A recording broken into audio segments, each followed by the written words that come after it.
परमेश्वर के बड़े नाम की महिमा हो। फिर से आने वाला प्रभु यीशु मसीह के श्रेष्ठ नाम से सबको जय मसीह की अभिनंदन करता हूँ।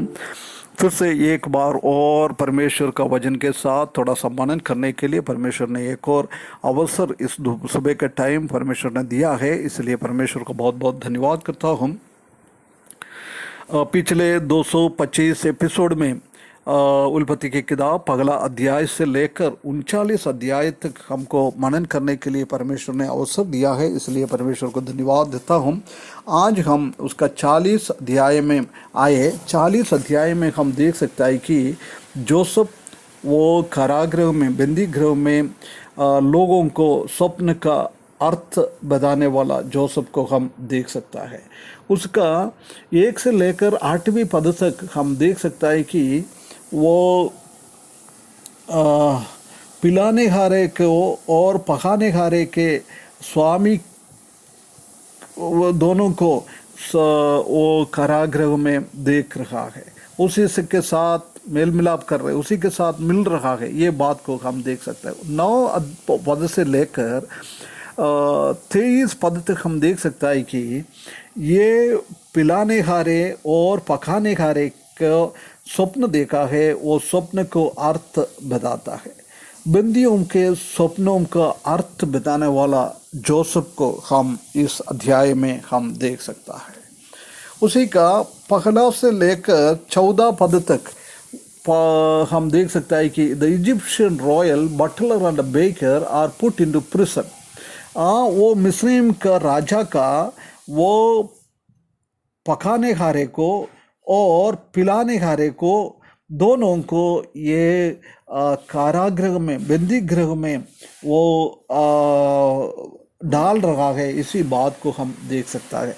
उसका पहला पद में हम देख सकता है कि इस बातों के पश्चात ऐसा हुआ, इस बातों के पश्चात ऐसा हुआ। इस बात कौन सी है? 39 पद में हम देख सकता है कि वो बंदी गृह में परमेश्वर ने वो पोतीफर के द्वारा, वो कारागृह के स्वामी के द्वारा दया दिखाया। जोसेफ को एक ऊंचा पोजीशन वो कारागृह में एक बंदी होने के बाद भी उनको दिया है, ये बात को हम देखा। उसके बाद क्या कर दिया है कि मिस्र के राजा के पिलाने हारे और पकाने हारे ने अपने स्वामी के विरुद्ध कुछ अपराध किया है। ये पिलाने हारा उसका पिलाने के लिए दाकरस देना, वाइन देना, ये सब वो उसी का नेतृत्व वो करता है। और पकाने हारा मतलब उसका पूरा खाना भोजन का व्यवस्था पूरा करने वाला है वो पकाने हारा। इसी को क्योंकि राजा को कोई भी इसी में कोई पॉइसन, कोई ऐसी चीज़ ना आना चाहिए, जोसेफ राजा का जीवन का कोई हानि नहीं आना चाहिए, उसी का पूर्ण उत्तरदायित्व ये दोनों के हाथ में है। परंतु वो दोनों ने क्या किया है? कुछ गलत किया है। इधर क्या गलत किया है ये नहीं बोल रहा है, परंतु ऐसी कुछ कहता है कि राजा को मारने के लिए उसने कुछ पॉइसन, कुछ शेर देखकर उसी को दिया है। ये बात को हम देख सकता है कि उसी के संदेह में ये दोनों भी उसी में है। ऐसी संदेह में ये दोनों को बंदी गृह में डाला है ना। ये दूसरा पद में हम देख सकता है कि तब फिरौन ने अपने इन दोनों खाकियों अर्थात पिलाने हारे को प्रधान और पकाने हारे को प्रधान पर क्रोधित हो गया। ये दोनों के ऊपर बहुत क्रोधित हो गया। ये दोनों राजा का बहुत निकट लोग थे, परंतु इन लोगों का ऐसी कामों के द्वारा इसी के ऊपर बहुत क्रोध हो गया। राजा लोगों का क्रोध बहुत कठिन होता है, बहुत कठिन होता है ना। ये बहुत क्रोध होकर उसके बाद लिखा है उन्हें कैद करा के अंगरक्षकों के प्रधान के घर के उसी बंदी गृह में जहाँ यूसुफ बंदी था डलवा दिया। देख, ये अंगरक्षकों ने वो अंगरक्षक 39 अध्याय उसका पहले पद में हम देख सकता है कि वो पोतीफर है। पोतीफर वो अंगरक्षकों का प्रधान है। वो पोतीफर के घर पे भी, वो अंगरक्ष के घर पे भी एक बंदी गृह था। वो बंदी गृह राजा को, ऐसे लोग कुछ गलत करता है, राजा के निकट वाला कोई गलत करता है, उन लोगों के लिए रुकने के लिए ये बंदी गृह बनाया था, उसी में डाला है।